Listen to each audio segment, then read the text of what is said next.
Good morning, good morning, good morning from Stormy's World. Today is August the 31st, and today is the first day since 1966 that I haven't had a brother. My brother passed away yesterday evening at 5:40 p.m.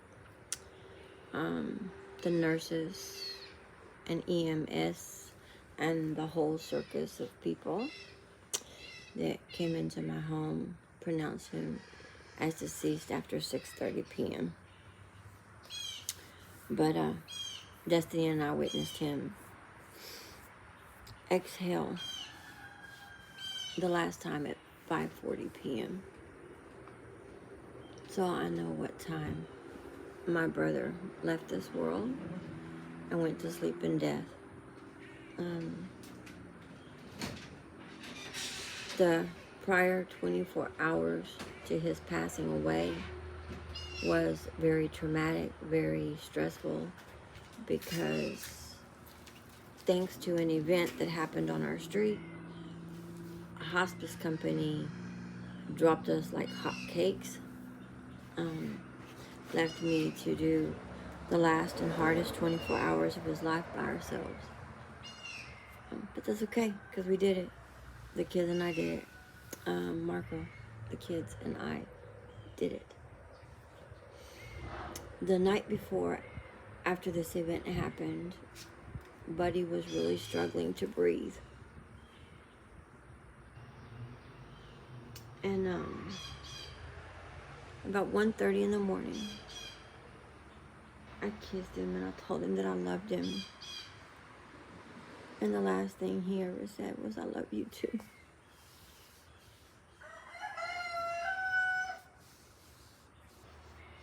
And after that, my brother really didn't open his eyes anymore. I woke up yesterday morning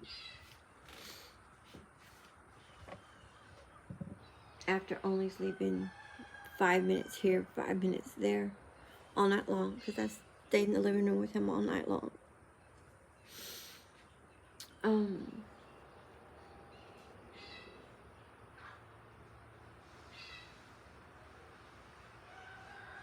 I didn't know what to expect from yesterday. I had to go into Houston to see my pain management doctor. And I was administering Buddy his 8 o'clock medication so I could get ready to walk out the door and head into Houston. And his head moved, and some of his marijuana fell out of his side of his lip. And just by instinct, I wiped it away with my hands, not thinking about it, that it was marijuana and morphine, liquid. So therefore, liquid medications can absorb into your skin. And I was going for a pain management appointment where you have to do a UA. So I was nervous, worried. I got there not knowing if I was going to get there and get back home and find my brother gone or what. But I got to my appointment. They called me in right away. Didn't wait 5 minutes. And the PA came in, and I explained to her that I would understand if they refused to give me my medications. But I didn't want to take a UA yesterday because I was afraid that it would show drugs in my system that I hadn't taken.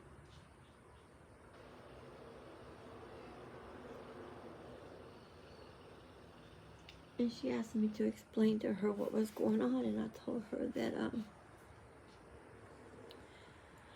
the night before there had been a lot of gunshots going off, and they seemed to be getting closer and closer and closer to our house. And sure enough, they drove right down our street and was shooting towards the store. And I dropped because I was on the deck with the 2 hospice nurses. And the 3 of us dropped to the floor because we didn't know who was shooting or what they were shooting at, or it was just one of these random acts of stupidity that, let's see how many people we can get, right? So the 3 of us dropped to the floor and got behind the things on my deck for safety. And that was traumatic. That was very traumatic. And thankfully, it was apparently some people after another people, and we were just innocent victims on our street. But because of that incident, the hospice company decided that I wasn't going to have any more hospice nurses or CNAs coming out to my house. And when my brother passed away, I could call them and they would get a police escort to my house. So last Thursday, when hospice got involved in my life, they promised me I wouldn't have to go through a big circus. I wouldn't have the added stress of having to have the police department, the EMS, the medical examiner, and everybody else in my house, because my brother was going to die of metastatic hospice cancer. Huh. Well, the hospice company called for a police escort to my house. And because they called for a police escort, the police, the EMS, and ambulance, and everybody else and their puppy dogs showed up in my yard when they weren't supposed to originally. I had also been told that there would be hospice team here, social workers, chaplains, everybody here to help my children and my husband and I get through this process. And we were literally, the nurse came in, she pronounced him, the EMS teams came in, they pronounced him, somebody else from the ambulances came in and they pronounced him. So my brother was pronounced dead like 5 or 6 times. Well, I'm sorry, we already knew that. We really did. We saw him take his last breath. We knew he was gone. And they made a big circus in my house. And then, because hospice had another call, they left. The police officer sat out here and waited for the transport truck to get here. And then yet another, oh, they can't get out of the car and come get your brother out of your house until I talk to the medical examiner, because the police were called to your house for a death. Thanks a lot, hospice. I appreciate that a whole lot. I should have just called 911 or the non-emergency phone number and told the police officers that I needed somebody else to come out to my house to see that my brother had passed away, so that I could call a funeral home and take care of things myself. Because really, honestly, guys, even though the little hospice nurse that came out here got the brunt of my sister's anger on the phone, got the brunt of my stress, in the end, when I told her that that's what Dr. Deneau had wanted to avoid for me by calling hospice in, was to lessen the stress on me, because I have lupus. I've had 4 strokes.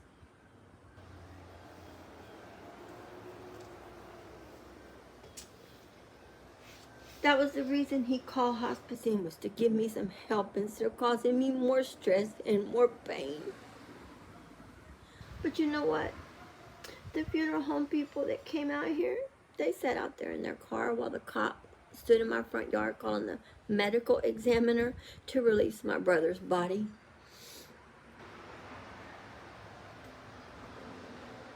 They finally took my brother, even though he passed away at 5:40.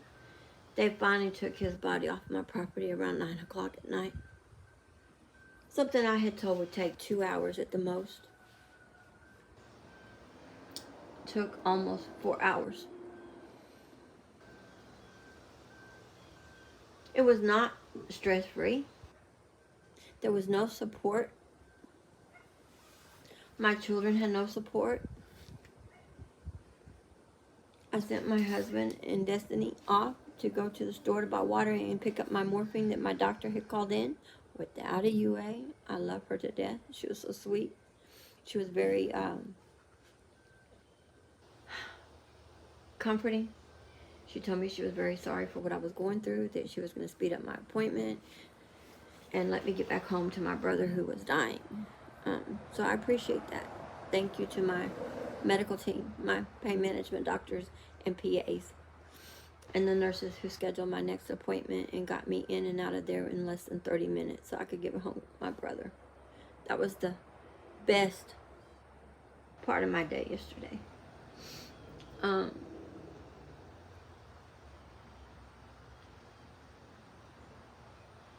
I want to give a big shout out to my 60 subscribers, because I have 60 now. And I want to thank you all for being here on this journey with me. My baby sister Tana and my brother-in-law Martine are coming here today with her baby daughter Allie and her 2 sons and Tana's oldest daughter's son. And they're coming here this morning to go with me to the funeral home, so I don't have to go by myself.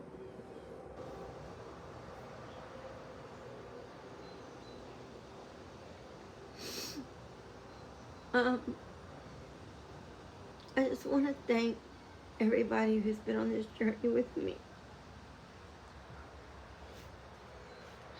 I love you all. You guys have been such a great big support. Miss Felicia Baker from the Crafting Nook, Miss Kathleen, Miss Jacqueline, Miss Cindy LeGillum. All of you ladies from the Crafting Nook have been such sweet ladies. I want to thank my new supporters and my new subscribers that have been commenting and letting me know I was doing a great job. I appreciate you guys so much. Thank you so much. I want to thank my customers, my clients who have been so patient during this week, because I had a lot of work I was going to try to get done between Monday and yesterday, and I ended up having to put it all off because I was having to medicate my brother every hour on the hour to keep him comfortable.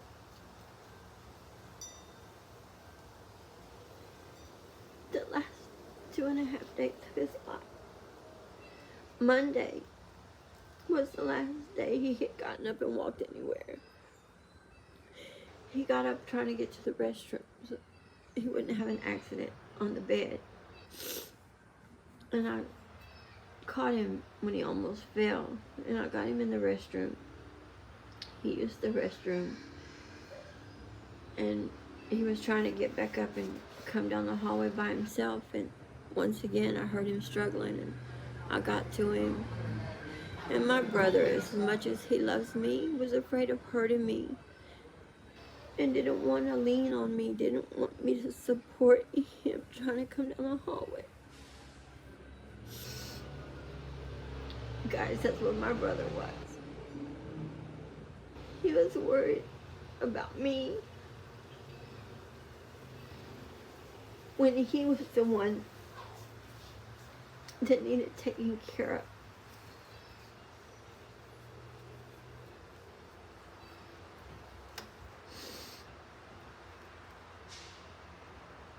I was 2 when my brother was born.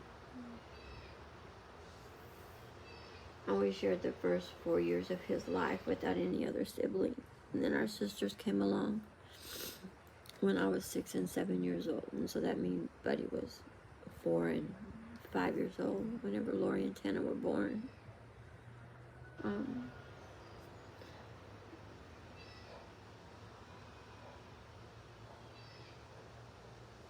I just don't know what to think.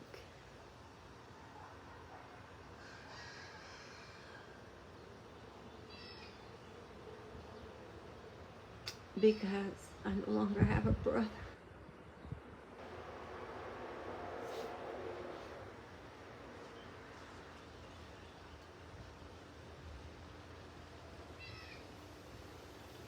That makes 2 of my siblings that I've lost in my lifetime.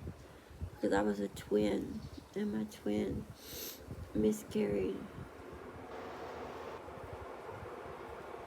in the first part of my mom's pregnancy with me. So I always felt like I had an older sister or brother. So now it's 2 of them that I can't wait to see in paradise.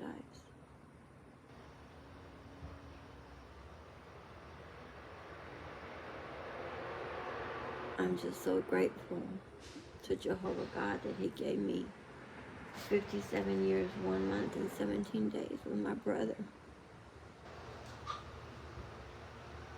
The last 7 months has been a journey, and I did a video the other day with some pictures of him with the song from Cyndi Lauper, Time After Time. Because Buddy sometimes had some rough spots in his life, and I felt like he would always call out to me, and I was always there for him. And 7 months ago when he called me, I was still sick.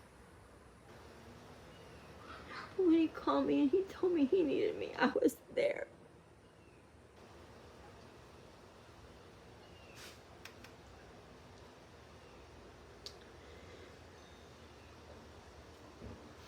And I didn't let him go to another doctor appointment by himself again.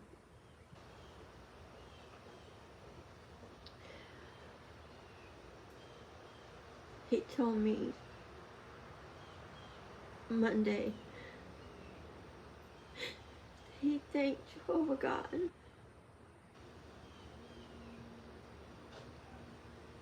for him being placed down here by me.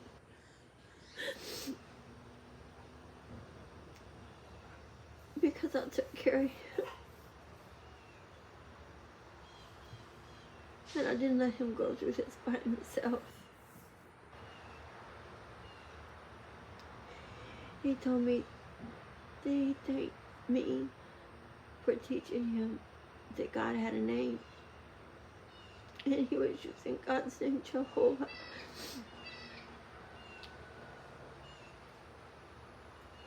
And he was praying with me. And he, right before midnight on Tuesday night, wanted to put on something comforting for me. So I asked my kids and my husband to put on our original songs on my TV on Roku and let them play. A couple of months ago, they released a song called Draw Close to Me. And we were going back and forth to radiation. So every single trip there and back, that song was playing in my car. And Buddy liked it. That song is based on James 4:8, where Jehovah tells us, draw close to me and I'll draw close to you. Buddy loved that song and a few others that we heard every day. I would start them when I was pulling on my driveway because I was just so tired at that point and I was under stress, and I'd put those songs on because I had to go through all that traffic getting to Houston to his doctor's appointment and get him back. So I put those songs on. And he listened to them because whenever that song started playing, he said with a really strong voice, "Turn it up. Turn it up." He wanted to hear that song.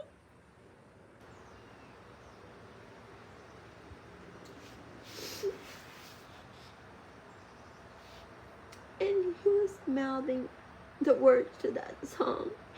And his little right hand was up here and he was doing this with the beat of that song.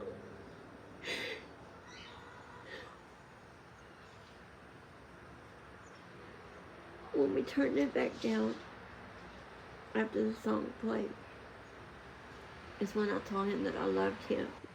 And he told me, "I love you too." And those were the last words he said.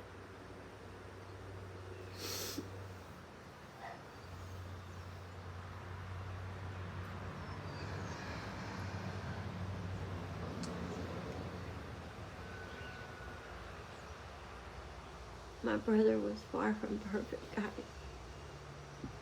But he was the only brother I had. He might have made some mistakes in his life, but I know in my heart that he asked God to forgive him for anything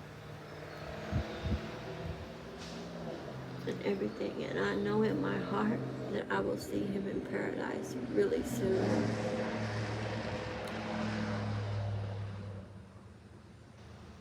He's asleep on that train, headed to paradise. He knows nothing, he feels nothing, he hears nothing. He's asleep in a deep, deep sleep. When that train gets to paradise, earth, a couple of years, all he's going to hear is Jehovah waking him up.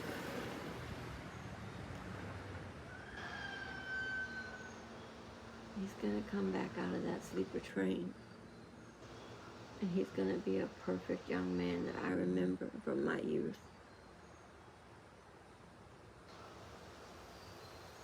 And I'm going to welcome him home. Then we're going to look for our mom and our dad and our granny and our papa and our grandma and all of our aunts and uncles who fell asleep in death before him.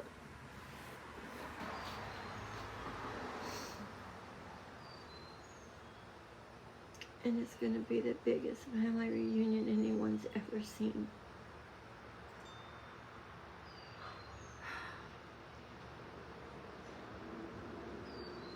I just wanted to get on and tell you guys, thank you. Some people stop recording videos when things like this happen in their channel. But I promise you guys some new content. I'm not going to promise I'm going to make another video today because I have to go with my sister and her husband to the funeral home. And then after that, I'm going to take some time and maybe get some sleep after they go home. Because I only had another 2.5 hours of sleep again this morning. I was awake at 3-something this morning and I fell asleep and I woke up crying at 5 o'clock and I was having trouble breathing. I haven't had panic attacks in so many years. But I've had so many in the last 2 or 3 days since that drive-by shooting happened, especially.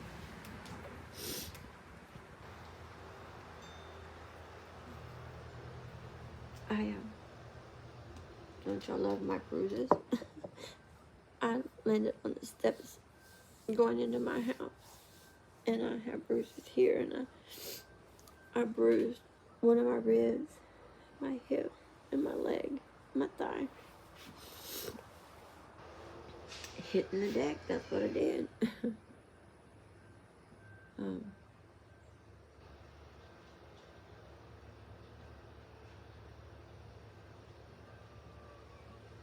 you know, it makes you wonder if grown women can be that scared. How much more scared are these little kids in these schools? And somebody comes in their school where they're supposed to be safe and is shooting guns. Oh, I pray for these little kids.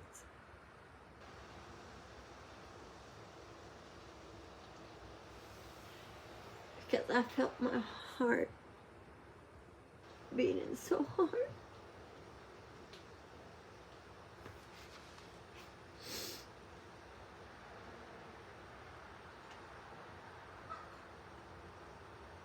My heart goes out to all those victims of any mass shooting. Because that was traumatic. So the last 48 hours of my life have been very extremely stressful. And it was made more stressful by somebody who doesn't even know who I am. Didn't even know my brother. Didn't even know those 2 hospice nurses on my porch. Those people have impacted our lives for the rest of our lives. Anytime I hear a loud noise, I'm gonna jump. I was sitting on my deck the other night, and I don't know if it was a nail gun, firecrackers, or a gun, with 3 loud consecutive sounds, pop, pop, pop, and I jumped, and I started crying.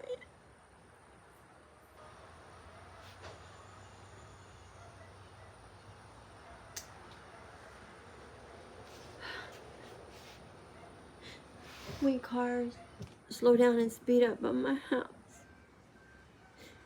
the last 2 days I've been just so scared and nervous, and not knowing whether to hit the deck, run and hide, or just sit here.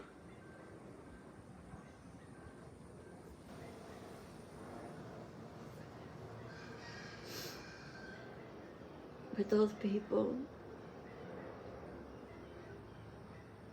turned my brother's death, something that was supposed to have been dignified,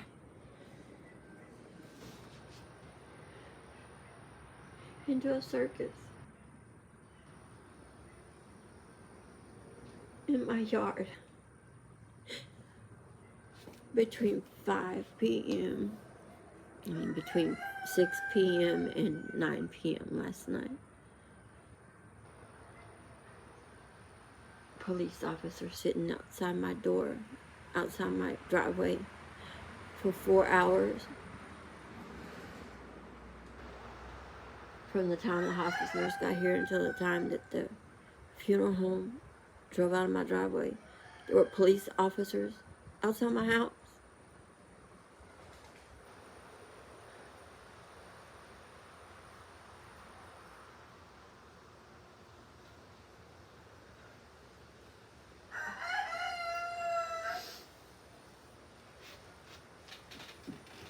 I'm sorry, guys.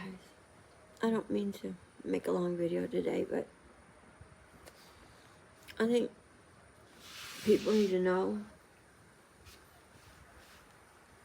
that it's okay to be scared after a mass shooting. It's okay to be scared after being a witness of a drive-by shooting. It's okay to be scared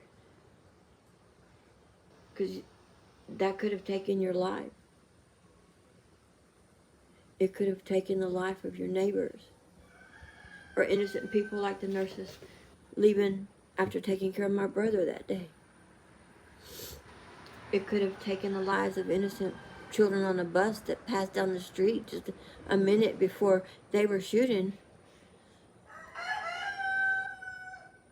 they were shooting from my street across a busy street into a store's parking lot. They could have hit those gas pumps and made them explode. They could have killed hundreds of people that day.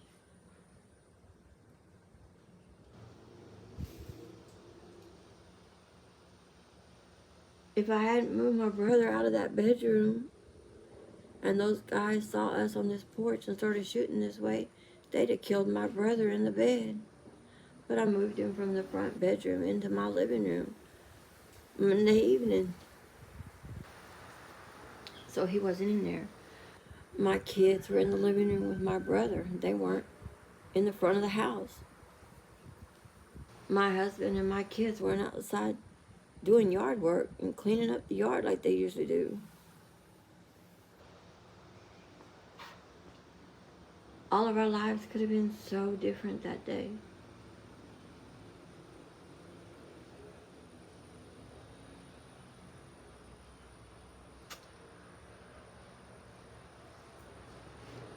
And my brother's death could have been handled a little bit better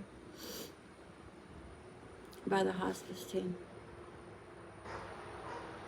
I know it's not the two nurses that have been coming out here and taking care of him the last week, because they were little sweethearts. I appreciate Miss Jennifer and Miss Ashley so much.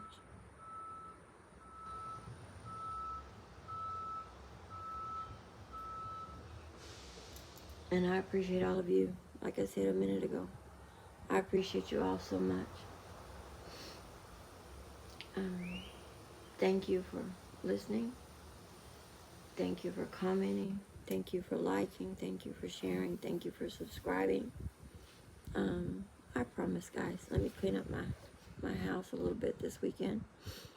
And I'm going to start doing some craft projects and videotaping those things. I got some new camera holders, some new lights, ring lights, things like that to go over my resin desk and to hold my camera so that I can be busy and recording at the same time. Look at me turning professional on you guys. But yeah, I got all that stuff because my brother told me he couldn't wait to see me making professional looking videos.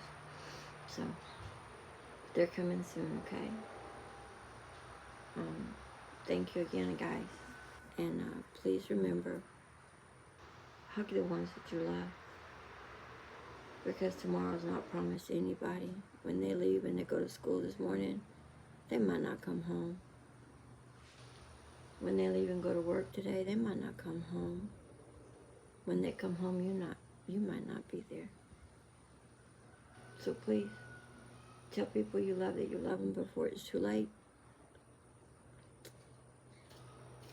And please know that I appreciate you all and love you all.